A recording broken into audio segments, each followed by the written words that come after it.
So happy po tayo ngayon kasi pagising ko kaninang umaga ay pag-check ko ng notification, meron na po tayong invitation sa monetization. So monetize na po itong Facebook account ko na ito. Wow! At nakakatuwa kasi hindi po lahat, diba, na pinapalad na ma-invite agad, ma-monetize agad. At ito yung pinaka inaantay natin ng matagal na panahon kung bakit tayo nagko-content.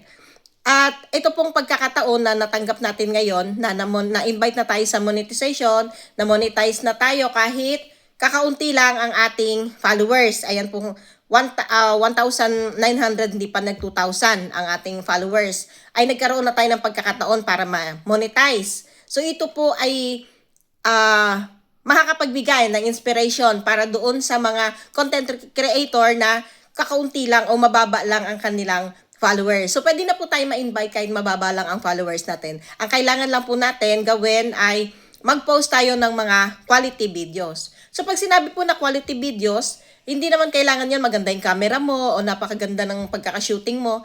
Ito po ay, ibig sabihin yan yung ating content ay hindi lumalabag sa patakaran ni Facebook, lalo-lalo na doon sa community standard.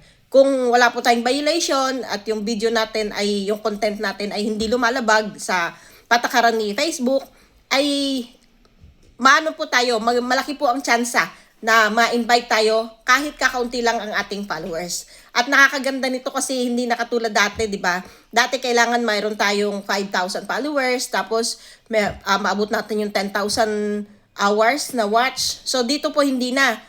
Basta't matuwas na si Facebook dahil wala tayong violation, so may pagkakataon tayo na ma-monetize.